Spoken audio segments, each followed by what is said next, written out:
जॾहिं को ॾीओ जलायो आहे, मूं जॾहिं को ॾीओ जलायो आहे, ज़ोर केॾो हवा लॻायो आहे। मूं जॾहिं को ॾीओ जलायो आहे, ज़ोर केॾो हवा लॻायो आहे। तोखे चाहियूं था, तोखे चाहियूं था, बहस इन ते करणु अजायो आहे। हिकिड़ो माण्हू ई आहे अचिणो पर, हिकिड़ो माण्हू ई आहे अचिणो पर, मूं सॼो घर खणी सजायो आहे।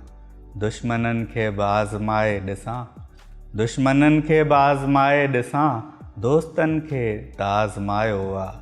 हाल इमदाद जो पुछो छा था, हाल इमदाद जो पुछो छा था, अॼु मिड़ई सूर कुझु सवायो आहे। मूं जॾहिं को ॾीओ जलायो आहे, ज़ोर केॾो हवा लॻायो आहे। नाज़रीन, ॾात अनोखीअ जे अॼोके प्रोग्राम में अवां सभिनी खे दिलि जे गहराइनि सां भलीकार चऊं था। अॼु असांजो प्रोग्राम ख़ासि भेटा प्रोग्राम आहे सिंध जे अज़ीम शाइर इमदाद हुसैनीअ खे। इमदाद हुसैनी 10 मार्च 1940 में जनमु वरितो ऐं 27 अगस्त 2022 में असां खां विछड़ी विया। सो अॼोको प्रोग्राम ख़ासि भेटा प्रोग्राम आहे, पर इमदाद हुसैनीअ जहिड़ा शाइर असां सम्झूं था त उहे पंहिंजे शाइरीअ में, पंहिंजे छॾियल अदबी विरसे में सदियूं जहिड़ा रहंदा। इन करे असां हुननि खे पाण खां जुदा नथा सम्झूं। शेख अयाज़ चयो हो त शाइर उहो वणु हूंदो आहे जंहिंमें विछोड़े खां पोइ अञा वधीक गुल फुटंदा आहिनि। त मूंखे यादि थो अचे इमदाद हुसैनीअ जे विछोड़े खां पोइ असां इमदाद हुसैनी अदबी सेमिनार करायो सकाफ़त खाते पारां, जंहिंमें मूं कोऑर्डिनेट कयो ऐं उन सां मूंसां गॾु मैडम सहर इमदाद साहिबा हुई। ऐं असां इहो सोचियो त इमदाद हुसैनी साहिब जी जेका शाइरी आहे उहा जदीद अंदाज़ में ॻाराई वञे। ऐं मैडम सहर तॾहिं सैफ़ समेजे खे संदसि हिकिड़ो नज़म ॾिनो, सपना सपना तुंहिंजा सपना निंड अचे त ॾिसां। ऐं मूंखे नज़म ॾिनो हो जेको मशहूरु इमदाद साहिब जो नज़म आहे, हल त कंहिं में कदे में हलूं। त उन प्रोग्राम में पहिरियों भेरो सैफ़ समेजे जॾहिं इहो ॻायो, कलाम सपना सपना तुंहिंजा सपना निंड अचे त ॾिसां, ऐं पोइ अवां ॾिठो त इश्क मुर्शद ड्रामे में उहो तमामु घणो मक़बूल थियो। त इहो अहसासु पियो थिए त इहो कलाम इमदाद हुसैनीअ पंहिंजी हयातीअ में पाण न ॿुधो, पर उन जी शाइरीअ में इहा सघ ई जो उहो कलाम जग मशहूरु थी वियो। ईअं ई असां सम्झूं था त इमदाद हुसैनीअ जी शाइरी अञा अलाए केतिरी दरियाफ़्त थियणी आहे, अञा अलाए केतिरा फ़नकार खेसि ॻाईंदा, अलाए केतिरा मुहक़क़ संदसि शाइरीअ ते तहक़ीक़ कंदा। इमदाद हुसैनीअ जो प्रोफाइल एॾो वॾो आहे जो हुनजो तारुफ़ कराइणु मुंहिंजे त वस जी ॻाल्हि न आहे।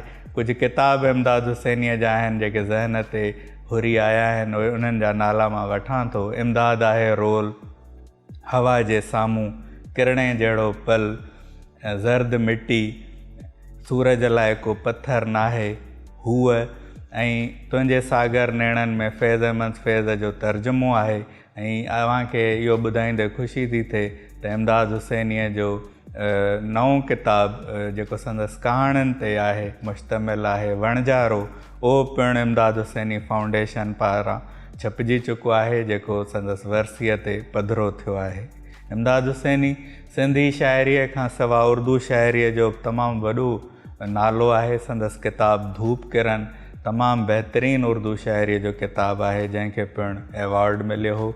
इमदाद हुसैनीअ ते ॻाल्हाइण लाइ अॼु असांजी प्रोग्राम में जेका शख़्सियत मौजूदु आहे, उहा पाण सिंध जी हिकु तमामु सघारी शाइरा आहे, स्कॉलर आहे, एडिटर, उस्ताद आहे, ऐं उन्हनि जो सिंधी अदब में हिकु वॾो मक़ाम आहे। उन खां अलावा इमदाद हुसैनीअ जूं जीवन साथी आहिनि ऐं उन्हनि ते हिकु अथॉरिटी ऐं दस्तरस रखनि थियूं। इमदाद हुसैनी फाउंडेशन तरफ़ां जेको हुननि कमु कयो आहे, असां इन ते बि ॻाल्हाईंदासीं। मां भलीकार थो चवां मैडम सहर इमदाद साहिबा खे। मैडम भलीकार था चऊं ऐं महिरबानी अमर। ऐं मौक़ियो त वर्सीअ जो आहे, पर असां सम्झूं था त इमदाद हुसैनीअ जहिड़ा शाइर विछड़ंदा न आहिनि। सो अव्हां सां गुफ़्तगूअ जो सिलसिलो शुरू था कयूं। हिकु वॾो सुवालु आहे, पर उनजो मां थो सम्झां उन ते ॻाल्हाइजे त सॼो प्रोग्राम गुज़री वेंदो, पर असां चाहियूं था त इमदाद हुसैनीअ जे शाइरीअ में जेके हुस्नाकियूं आहिनि, जेके ख़ूबियूं आहिनि, जेके ॻाल्हियूं इमदाद हुसैनीअ खे इमदाद थियूं ठाहिनि ऐं शाइरनि जे मेले में खेसि निशांबर करे मुनफ़रद करे थियूं नुमायां करे पेश कनि, उन्हनि जे बारे में थोरो मुख़्तसर ऐं जाइज़ो वठिजे। अमर, तव्हांखे ख़बर आहे त मूं हवा जे साम्हूं जो जेको मुंहिंजो मुहाग आहे उहो तक़रीबन 75 सुफ़ा खनि त हूंदो या उन खां बि वधीक। पोइ जॾहिं मूं लिखियो हो त 90 पेज हुयो, मूं उनखे पाण एडिट कयो हो ऐं कुझु पेजिस मूं घटाया हुआ। त मां एॾो तफ़सील सां मुसलसल इमदाद एॾो हिकिड़ो घण रुखो ऐं घणा पहलू आहिनि, घण पहलुओं शाइर आहे जो हुन जा मां ख़ुदि हैरान थींदी आहियां त हर भेरे जॾहिं आउं हुन ते लिखणु लॻंदी आहियां त मूंखे हिकिड़ो त इहो सोच इहा ईंदी आहे त मां रिपीट न करियां पाण खे, त मां हू हर भेरे हिकिड़े नए निराले रंग में मुंहिंजे साम्हूं अची वेंदो आहे ऐं मां हर शइ जॾहिं लिखंदी आहियां नई शइ त बिल्कुलु डिफरेंट एंगल सां लिखंदी आहियां। त इमदाद वटि जेको हिकिड़ो बुनियादी तौर सां शाइर लफ़्ज़ जेको आहे उहो शऊर सां मां निकितो आहे ऐं जेसि ताईं शाइर वटि शऊर न आहे त उहो शाइर ठली काफ़िए बाज़ी या तुकबंदी करे थो। शाइरी इज़ समथिंग एल्स। ऐं इमदाद जेको आहे सो हुनजी शाइरी में एॾा पहलू आहिनि ऐं एॾा रंग आहिनि। इमदाद साॻे वक़्तु मॉडर्न आहे, साॻे वक़्तु क्लासिकल क़दीम रंग बि हुन वटि जॾहिं अचे थो त हू हमेशह चवंदो हो त शाह जे भरां रहंदे शाह खां मुख़्तलिफ़ बैत लिखणु हिकिड़ो कमाल ऐं फ़न आहे। ऐं हुन जा तव्हां जेकॾहिं बैत, हुन जूं काफ़ियूं, हुन जूं वायूं पढ़ो त उहो असांजो इमदाद जो सौट अदा शबीर हिकिड़े भेरे इमदाद को शेयर कयो पंहिंजो बैत, तो अदा शबीर उन ते कमेंट कयो त जेकॾहिं इन बैत ते इमदाद हुसैनी जो नालो न लिखियलु हुजे हा त मां इनखे शाह जो बैत सम्झां हा। त इन सां इन मां अंदाज़ो लॻायो त इमदाद वटि, ऐं बुनियादी ॻाल्हि इहा आहे त शाइर वटि जेसि ताईं ॿोली न आहे, शाइरी छो त तव्हां जॾहिं कयो था त शाइर ॿोलीअ में लफ़्ज़नि में ज़ारे थो न पाण खे, त हुन वटि हिकिड़ी घणी वसी ॿोली जंहिं शाइर वटि आहे उहो नित नओं आहे ऐं उन जी नवाण तव्हांखे हर भेरे हैरान करे छॾे थी। त इमदाद हुसैनी वटि उहा जेका नवाण, जिद्दत ऐं जेको असां शाइरी जी ख़ूबियूं चऊं त हुन जो तख़युल, हुन जो तफ़क्कुर, हुन जी जेका ऐसा नग़मगी, हुन जी ख़ुदि हुन जी ख़यालात, हुन जा जेके शाइरी में हू पेश करे थो, हुन वटि जेको शऊर ऐं आगही आहे जेको हुन वटि, ऐं हुन जो फ़िक्र जेको आहे उन जी शाइरी में जेको गहराइयूं अता करे थो संदसि शाइरी खे, त ऐं ॿोली जो ख़ज़ानो आहे हुन वटि। आउं हमेशह चवंदी आहियां त ॿोली संदसि गोली आहे, सम्झो त इहो टिपिकल सिंधी लफ़्ज़ आहे गोली, त गोला ग़ुलाम न आहियूं, पर ॿोली हुन जी गोली ईअं आहे जो मूंखे लॻंदो आहे त ॿोली जा लफ़्ज़ जेके आहिनि उन जे ॾाढो हथ ॿधी बीठा हूंदा आहिनि त असांखे इस्तेमालु कर, ऐं हू केॾी महिल कहिड़ो लफ़्ज़ उते परफेक्टली हो जीअं मुंडी ते टिक चवंदा आहिनि न, ईअं मुंडी ते टिक वांगुरु हू लफ़्ज़नि खे जड़े थो। पोइ उन में हुन जी जेकॾहिं ॾिसो त लाशऊरी तौर ते हुन जी शाइरी में मानवियत त अचे थी, नई हैसियत सां भरपूर शाइरी आहे हुन जी, पर उन मानवियत में जेका ख़ुदि तजनीस हर्फ़ी ऐं लिटरेशन अचे थी ऐं उन में जेको कॉन्सोनेंस जो इस्तेमालु करे थो, उहो हिकिड़ो फितरी नमूने सां हुन जी शाइरी खे उहो नग़मगी, उहो आहंग, उहा लय अता कंदो आहे। ऐं इमदाद वटि इहे जेके आहिनि शयूं एॾियूं ख़ूबियूं, हाणे मिसाल तौरु मां जेको मूं हुन जो जेको किताबु आहे ज़र्द मिट्टी, जेको 2022 में शाया थियो, जंहिंखे हींअर ताज़ो अकेडमी ऑफ लेटर्स जे तरफ़ां शाह अब्दुल लतीफ़ भिटाई अवॉर्ड बि मिलियो आहे बहितरीनु सिंधी शाइरी जो, उहो उन जो जेको मुहाग मूं लिखियो आहे उहो तक़रीबन 40 सुफ़नि जो आहे। माना हवा जे साम्हूं जो मुहाग जेकॾहिं 75 सुफ़ा 80 सुफ़ा आहे त हिन जो मुहाग बि मूं 40 सुफ़नि जो लिखियो आहे। इन खां अलावा बहिराण जेको इमदाद हुसैनी नंबर आयो जंहिंमें मुंहिंजी महिनतूं शामिल आहिनि 6 महीना ऐं सिंधी अदबी बोर्ड में सुबुह खां वठी शाम जो 4:30 बजे ताईं तव्हां सोचो बिना के पघार जे बिना के उजूरे जे मूं ते वेही कमु कयो छो त इमदाद हुसैनी जो कमु हो।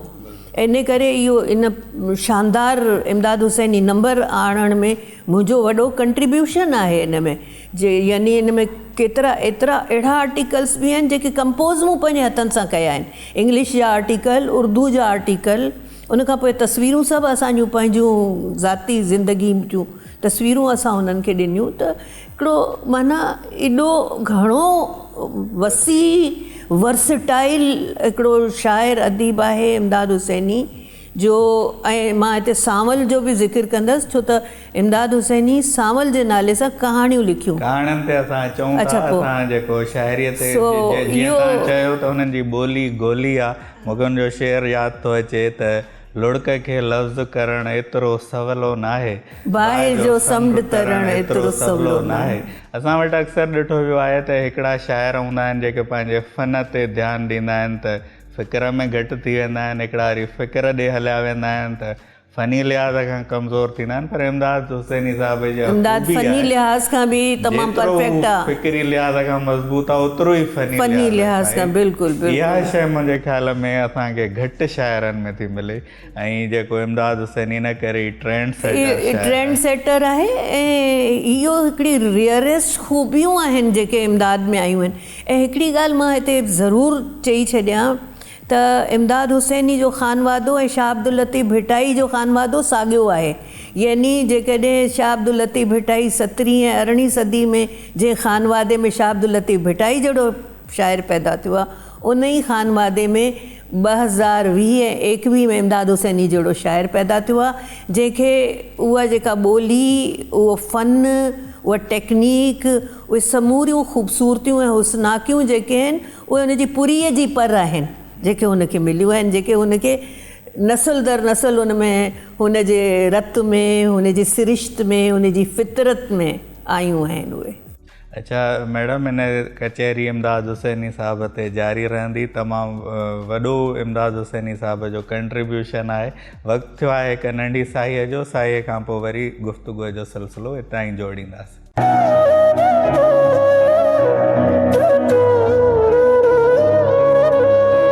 नाज़रीन, साईअ खां पोइ वरी अव्हांखे भलीकार चऊं था। इमदाद हुसैनीअ जो हिकिड़ो शेर थो यादि अचे, थी चुकी थी चुकी थी चुकी थी चुकी थी चुकी थी चुकी थी चुकी थी चुकी जाब थियणी हुई माजरा थी चुकी, हर सितम थी चुको, हर जफ़ा थी चुकी, हर ॾीए जी मुखालिफ़ हवा थी चुकी, इब्तिदा का करियो इंतहा थी चुकी। सो इमदाद हुसैनीअ जी शाइरी एॾी त घण पासाई ऐं एॾी त ख़ूबसूरत आहे जो दिलि चवंदी आहे त रुॻो इमदाद हुसैनी जी शाइरी पई पढ़िजे ऐं उन जी शाइरी पाण पंहिंजो तारुफ़ आहे। नाज़रीन, मां तव्हांखे ॿुधाईंदो हलां त इमदाद हुसैनीअ जे विछोड़े खां पोइ जेका इमदाद हुसैनी फाउंडेशन क़ाइमु थी आहे, उहा तमामु घणो अहम कमु करे रही आहे, जेको कमु इदारनि खे करणु घुरिजे। असां सम्झूं था त सिंध जे सक़ाफ़त खाते ऐं ॿियनि इदारनि खे इहो घुरिजे, इहा असांजी हिकिड़ी डिमांड बि आहे त इमदाद हुसैनी जी शाइरीअ जो कुलियात छपजणु घुरिजे। इमदाद हुसैनीअ जी सॼी शाइरी हिकु हंधि असां ॾिसणु था चाहियूं। जीअं शेख अयाज़ जा कुलियात छपिया आहिनि, ईअं इमदाद हुसैनीअ जी शाइरी कुलियात जे सूरत में ज़रूरु शाया थियणु खपे। संदसि लाॾाणे खां पोइ संदसि किताब पहिरीं वर्सीअ ते सूरज लाइ को पथर नाहे शाया थियो। इन खां अलावा महिराण जो जेको नंबर आयो उनजो ज़िक्र असां कयोसीं, उहो शाया थियो। इन खां अलावा हाणे ताज़ो इमदाद हुसैनी सांवल जे नाले सां कहाणियूं लिखंदा हुआ। 70 जे ॾहाके खां इहे कहाणियूं लिखजणु शुरू थियूं ऐं अॼु ॿी वर्सीअ ते हाणे उहो किताबु शाया थियो आहे।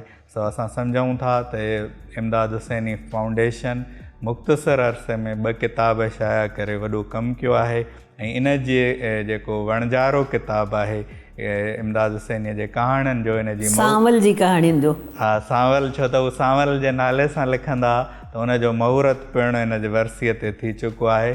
त मैडम, मां अव्हां खां पुछंदुमि त तव्हां थोरो, छो त नाज़रीन जेके अॼु जो नसुल आहे उहो इमदाद हुसैनीअ खे शाइर तौर ते त सुञाणनि था, पर जो सांवल हो उन जी कहाणियुनि जा मुख्य मौज़ू कहिड़ा हुआ ऐं उन्हनि जे कहाणियुनि जे जूं ख़ूबियूं जेके आहिनि ऐं हिन किताब जे बारे में कुझु ॿुधायो।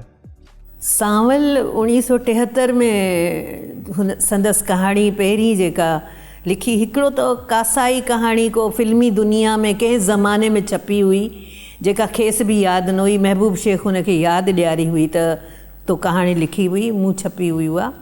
पर 1973 में असांजी शादी जो थियणु ऐं इमदाद हुसैनी शाइर जो सांवल जे कहाणीकार जी हैसियत सां जनम साॻे वक़्तु थियो आहे।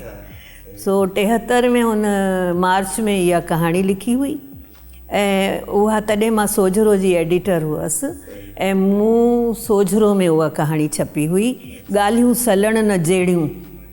त तव्हां सम्झो त जेकॾहिं सोझरो हिकिड़ो एॾो पॉपुलर उन ज़माने जो रिसालो हो त 73 में जेके नौजवान हुया उन्हनि यकीननि उहा कहाणी पढ़ी आहे ऐं तॾहिं खां वठी सांवल उन्हनि जो फेवरेट कहाणीकार रहियो आहे।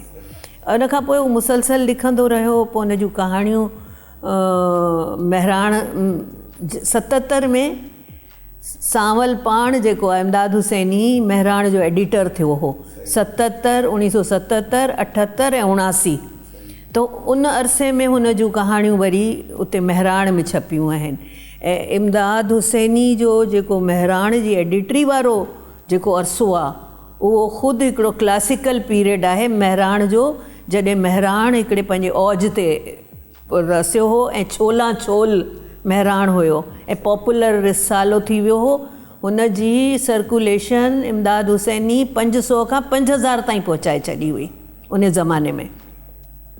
त माना उन दौर में बि इहे कहाणियूं पढ़ियूं आहिनि। इन करे जेको आहे सो बाक़ी हाणे वारो नसुल जेको आहे उन्हनि शायदि, पर तॾहिं बि 2018 में इन जी कहाणी छपी आहे ऐं मुख़्तलिफ़ रिसालनि में छपियूं आहिनि। मिसाल तौरु पारस में छपियूं, नओ न्यापो में छपियूं संदसि कहाणियूं सांवल जूं, महराण में छपियूं, आरसी में 3-4 कहाणियूं छपियूं। आरसी जे पहिरें पर्चे में कहाणी जॾहिं छपी हुई लहर मिड़ोई लाल, त उन ते हिकिड़ो अली नवाज़ फुल हिकिड़ो उन ज़माने में छोकिरो इबरत अख़बार में बि लिखंदो हो, हुन लिखियो त सांवल जॾहिं कहाणियूं लिखणु शुरू कयूं त माण्हू सम्झो त इमदाद हुसैनी बहसियत शाइर एॾो मक़बूल ऐं मशहूरु आहे जो इहो कहाणियुनि जी फील्ड में पॉपुलैरिटी उहा गेन न करे सघंदो। पर जॾहिं हिन जी आरसी जे पहिरें पर्चे में उन जो रायो आहे त आरसी जे पहिरें पर्चे में जॾहिं कहाणी लहर मिड़ोई लाल छपी त घणनि जे हथनि मां मानी जो गिरह किरी पियो। मां सम्झां थी इन खां मथे ॿी का तारीफ़ उन दौर में नथी थी सघे। मौज़ू कहिड़ा आहिनि उन जा मौज़ू ज़ाहिर समाज आहे, समाजी मसइला आहिनि, इशूज़ आहिनि। मिसाल तौरु हुन जी हिकिड़ी कहाणी आहे चंडु चढ़ियो चंडु लड़ियो। उन में असांजो जेको सिंध जो घणे में घणो बर्निंग इशू जेको आहे उहो आहे संगावती तकरार, संगनि ते जेके तकरार थींदा आहिनि ऐं खून थींदा आहिनि ऐं उन में छोकिरियूं जेके आहिनि से साम पवंदियूं आहिनि वॾी वॾेरनि जे, उहे फ़ैसिला कंदा आहिनि उन्हनि जी ज़िंदगी जे बारे में। ऐं एॾी शानदार कहाणी आहे उहा। त अहिड़े नमूने सां इहा जीअं लहर मिड़ोई लाल आहे, ज़बरदस्त हिकिड़ो समाजी इशू आहे। अच्छा, जहिड़े नमूने सां उहो बहिराड़ी जे इशूज़ खे खणी थो अचे, बिल्कुलु उन सहूलियत सां उहो शहरी इशूज़ खे बि पंहिंजी कहाणियुनि में खणी थो अचे। मिसाल तौरु हुनजी हिकिड़ी कहाणी आहे पंजो माण्हू, जंहिंमें हिकिड़े बॉस जो कैरेक्टर आहे, हिकिड़ो middle class lower middle class मां जेके चढ़ी वॾा ऑफिसर थी था वञनि, पोइ उन्हनि में जेका आकड़ अजाई आकड़ ऐं ॿियनि खे बेइज़तो करणु, पंहिंजे हेठे अमलदारनि सां कीअं उहो बिहेव कनि था। It's a wonderful story. So ऐं साॻे वक़्तु जी मूं चयो समाजी मसइला आहिनि, साॻे वक़्तु इश्क ऐं रोमांस त उअं ई इमदाद हुसैनी बहसियत शाइर एॾो रोमेंटिक आहे। दोहे जी हिकु सिट तूं ॿी सिट आहियां आऊं, मिलियासीं त ठही वियो ॿिनि मां हिकिड़ो नाव। इहो मुंहिंजे लाइ कंहिं ज़माने में इहो दोहो चयो वियो हो। त ही इज़ सो रोमेंटिक ऐं ईअं न आहे त हुनजी जेका फितरत जेका हुई रोमांस सिर्फ़ु इहो इश्क मुहबत वारो रोमांस न आहे, हुनजो हू जानवरनि सां ऐं पखियुनि सां बि मुहबत कंदो हो। असां जॾहिं घर में असांजे ख़ासि तौर सां पखियुनि जे लाइ मानी कढंदो हो, जेको बि खाईंदो हो उन मां उन्हनि जे लाइ बचाईंदो हो ऐं वञी उन्हनि खे ॾींदो हो। ऐं पखी कॿरूं, कबूतर, कांव असांजे घर में उनजे मानी ॾियण जो इंतज़ारु कंदा हुआ। त इहा मुहबत जेका आहे सिर्फ़ु इंसान ज़ात सां न पर जानवरनि, पखियुनि, जनावरनि सां बि हुनजी मुहबत। इमदाद हुसैनीअ जे रोमानवी शाइरीअ जो ज़िक्र कयो त मूंखे इमदाद हुसैनीअ जो हिकिड़ो तराइल यादि थो अचे जेको मुंहिंजे ज़हन ते तरी आयो। मां चाहियां थो त उहो मां थोरो पढ़ी नाज़रीन खे ॿुधायां। इमदाद हुसैनीअ जो किताबु सूरज लाइ को पथर न आहे में ही तराइल आहे। इमदाद हुसैनीअ तराइल बि ॾाढा ख़ूबसूरत लिखिया आहिनि। ऐं केॾांहुं जे ॾिसंदुसि बि त ॾिसंदुसि तोॾांहुं, वाह। या वरी तूं ई खणी चओ त किथे नाहीं तूं हिते, तूं ई हुते, तूं रुॻो हेॾां होॾां। ऐं केॾांहुं जे ॾिसंदुसि बि त ॾिसंदुसि तोॾांहुं, ऐं एॾांहुं ॾिसां आऊं ॾिसां या ओॾांहुं, ॿियो त कुझु न आहे रुॻो तूं ई रुॻो आहीं तूं। ऐं केॾांहुं जे ॾिसंदुसि बि त ॾिसंदुसि तोॾांहुं, या वरी तूं ई खणी चओ त किथे नाहीं तूं। वाह वाह वाह। सो इहा इमदाद हुसैनीअ जी ख़ूबसूरत रोमानवी शाइरी आहे। ऐं नाज़रीन मां तव्हांखे ॿुधाईंदो हलां त इमदाद हुसैनी जेॾो सिंधीअ जो ख़ूबसूरत शाइर आहे ओॾी हुनखे उर्दू शाइरीअ ते दस्तरस हुई। ऐं हुनजो किताबु धूप किरण उर्दू शाइरीअ जे बहितरीनु किताबनि मां आहे। असां हुनखे मुशाइरनि में ॾिठो, जेके KLF में मुशाइरा थींदा हुआ ऐं हू मुशाइरा लुटे छॾींदो हो पंहिंजी उर्दू शाइरीअ सां। सो असांखे इहो फ़ख़ुरु थींदो हो त हिकु सिंधी शाइर उर्दू मुशाइरनि में कीअं थो छाइंजी वञे। ऐं इन किताब धूप किरण खे KLF तरफ़ां साल जे बहितरीनु शाइरीअ जो एवॉर्ड मां थोरो हिन में इज़ाफ़ो करियां। तव्हां खां मां इहो ई पुछणु पियो चाहियां त इमदाद हुसैनीअ जी उर्दू शाइरीअ जे बारे में को असांखे इहो संदसि किताबु जेको धूप किरण आहे, इहो हिकिड़ो त असां आसिफ़ फ़रूख़ी जो नालो ज़रूरु खणूं। आसिफ़ फ़रूख़ी इहो किताबु शाया कयो हो ऐं दुनियाज़ाद में इमदाद जी शाइरी इमदाद उनखे रेगुलर मोकिलींदो। पहिरियों उहो दुनियाज़ाद में छपींदो वियो ऐं पोइ साइड में रखंदो वियो ऐं चवंदो जब आपका एक मजमूए जितना कलाम मेरे पास जमा हो जाएगा तो मैं आपका किताब शाया करूँगा। तो जॾहिं मजमूए जेतिरो कलाम थी वियो त हुन आसिफ़ फ़रूख़ी इहो किताबु शाया कयो हो। ऐं इन किताब खे 2 अवॉर्ड मिलिया हुआ। साल जी बहितरीनु उर्दू शाइरी जा 2 अवॉर्ड। हिकिड़ो अकेडमी ऑफ लेटर्स इस्लामाबाद जे तरफ़ां मिलियो हो जंहिंमें 150 किताब आया हुआ उर्दू जा पूरे पाकिस्तान मां।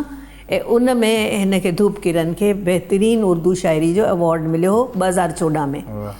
उन ई साल मूं इहो किताबु UBL लिटरेरी एक्सीलेंस अवॉर्ड बि ॾींदा आहिनि, उन्हनि खे बि मूं इहो मोकिलियो हो त UBL एक्सीलेंस अवॉर्ड बि इन किताब ते उन ई साल जो बहितरीनु शाइरी जो अवॉर्ड इन किताब खे मिलियो।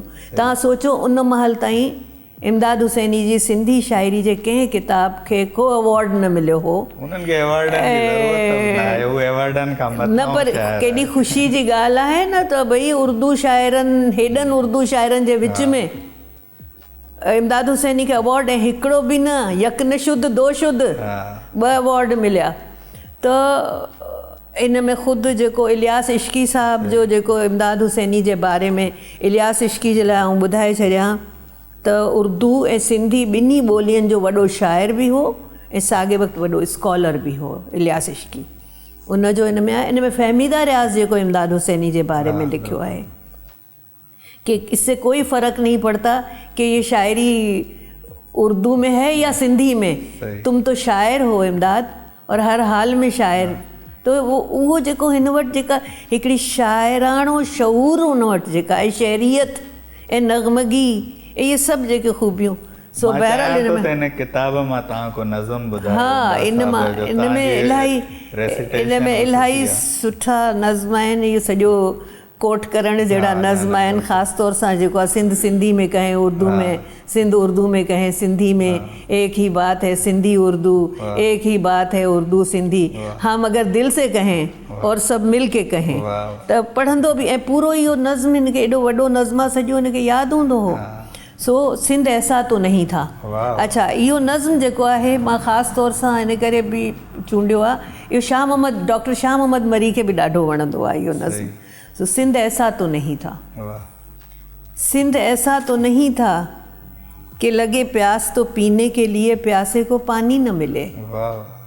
सिंध ऐसा तो नहीं था कि लगे भूख तो खाने के लिए भूखे को मानी न मिले, और बच्चों को सुलाने के लिए दादी को कोई परियों की कहानी न मिले।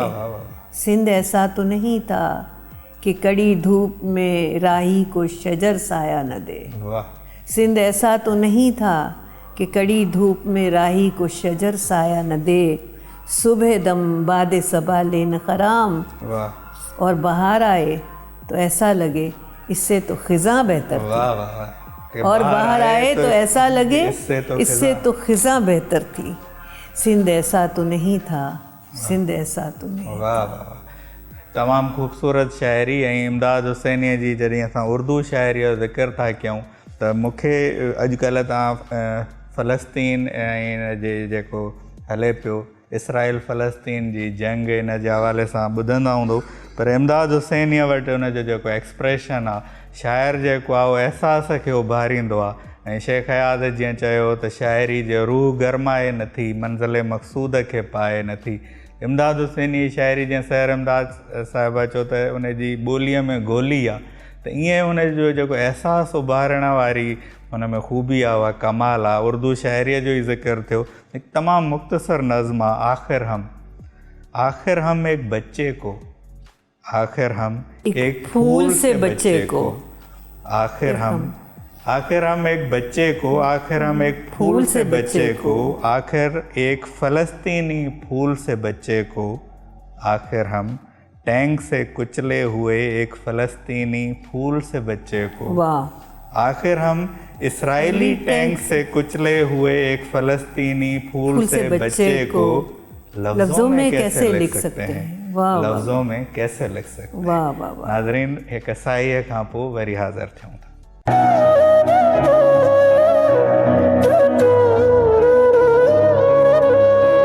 नाज़रीन, साईअ खां पोइ वरी हाज़िर आहियूं। इमदाद हुसैनी अहिड़ो शाइर आहे जेको न सिर्फ़ु पंहिंजे क्लासिक शाइरीअ सां जुड़ियल रहियो, पर हू जदीद खां जदीद दौर ताईं बि जेके शाइर, नौजवान शाइर आहे, उन्हनि सां बि ॻंढियल रहियो।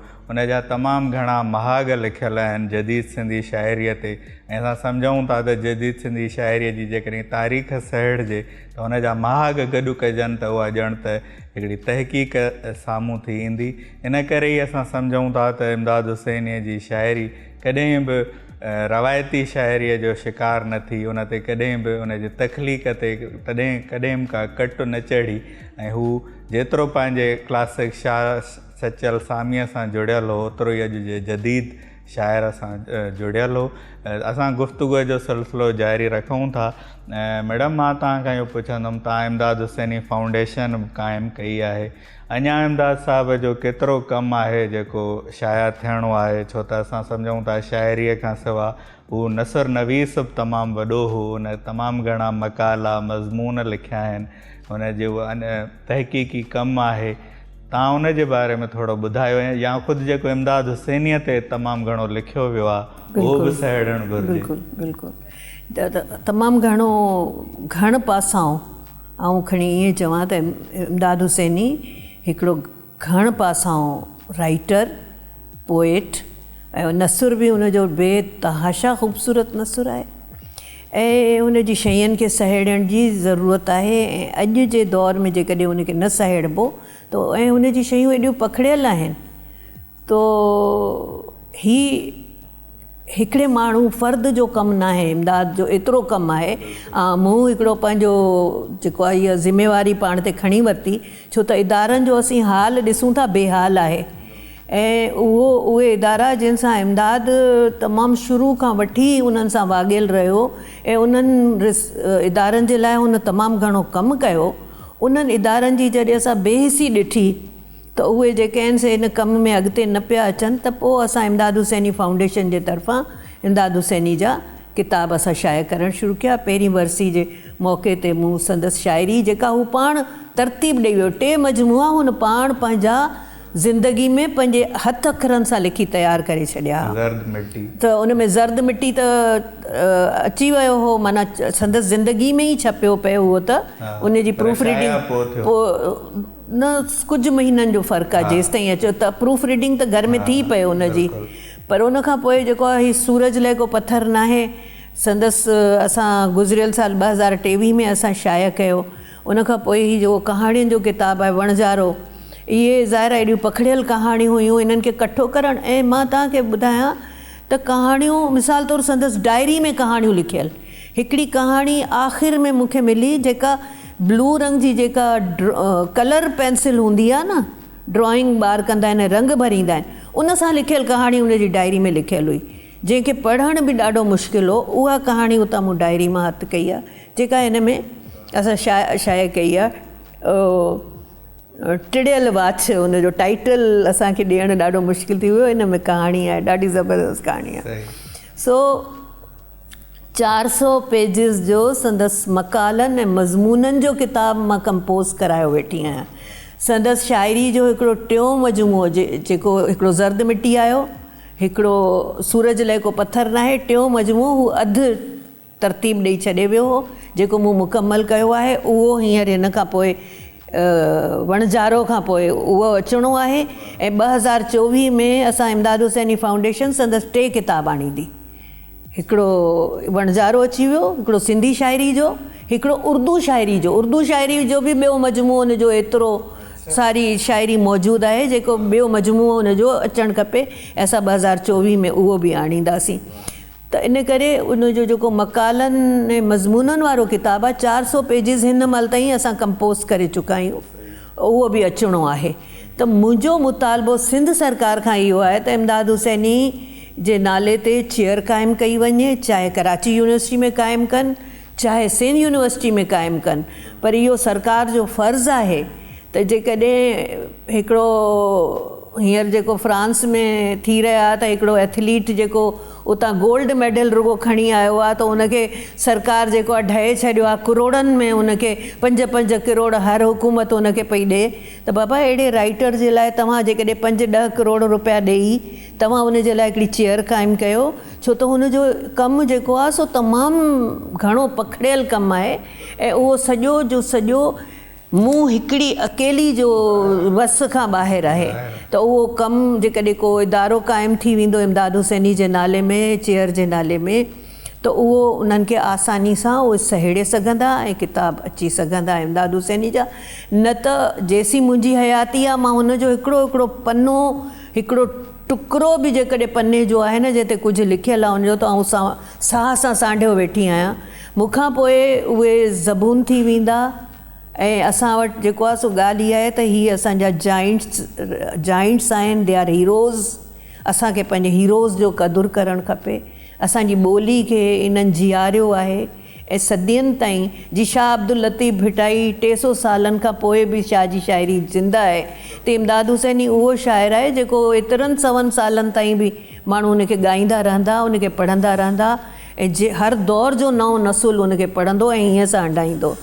त इन करे इहो तमामु ज़रूरी आहे। मिसाल तौरु इमदाद हुसैनी जा ख़ुदि महिराण जे लाइ जेके लिखियल एडिटोरियल्स आहिनि, या इमदाद हुसैनी जा मुख़्तलिफ़ अख़बारनि में लिखियल जेके कॉलम्स आहिनि, इमदाद हुसैनी जा मुख़्तलिफ़ अख़बारनि में जेके उन कता लिखिया आहिनि, इहे सभु बाक़ाइदा उन जे लाइ हिकिड़ी टीम वर्क जी ज़रूरत आहे। जेको टीम वर्क करे, कोई इदारो जेको क़ाइमु हुजे इमदाद हुसैनी जे नाले ते, उहो इहो कमु करे। नाज़रीन, इहो ई अलमियो आहे त असां वटि जेके वॾा लेखक आहिनि उन्हनि ते इदारा एतिरो कमु नथा कनि, या डिमांड हिन प्रोग्राम जे थ्रू असां रखूं था, जंहिंजो ज़िक्र मैडम कयो त इमदाद हुसैनी चेयर क़ाइमु थियणु घुरिजे, छो त इहो इदारनि जो कमु आहे। फ़र्द जेके घर भाती आहिनि उहे त उन जे इश्क में, उन सां अटैचमेंट में हिकिड़ो पंहिंजो पोरियो कनि था।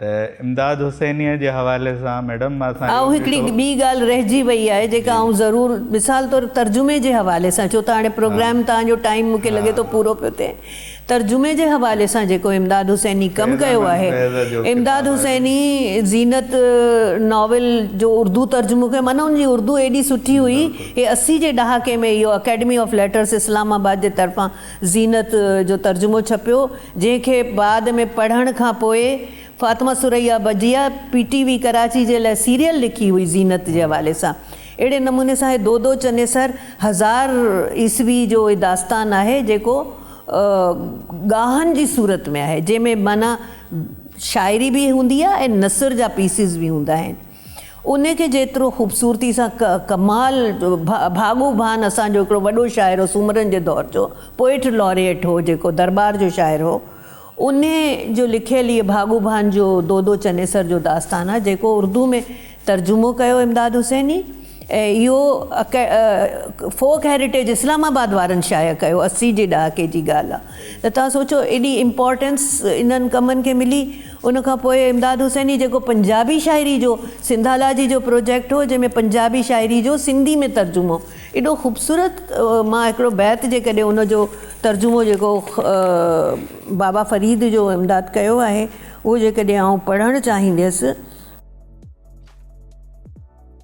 फरीदा रती रत न निकिरे जे तन चीरे कोए फरीदा रती रत न निकिरे जे तन चीरे कोए जो तन रतड़ो रावल से ते तन रत न होए सो ई खोड़ सारा बैत आहिनि जेके साईं तर्जुमा कया आहिनि मां खणी आई हुअसि मुंहिंजो इहो बि ज़िक्र कंदसि अच्छा उनखां पोइ फैज़ अहमद फैज़ जो जेको इमदाद हुसैनी सिंधी में तर्जुमो कयो आहे 400 पेजिस जो किताबु आहे जंहिंमें 65 पेजिस जो इमदाद हुसैनी जो मुहाग आहे जंहिंमें इमदाद सिंधी पंजाबी उर्दू शाइरी जे रूट्स ते ॻाल्हायो आहे उन मुहाग में ॾाढो हिकिड़ो मुहाग बि उहो ज़बरदस्त पढ़ण जहिड़ो मुहाग आहे पर इहा जेका शाइरी आहे उन में इमदाद अहिड़ो तर्जुमो कयो आहे फैज़ खे जो मंज़ूम तर्जुमो ऐं लॻे थो त फैज़ अहमद फैज़ इहो सिंधी में लिखी आहे शाइरी माना इहो कमाल हुनजो जेको आहे न इमदाद हुसैनी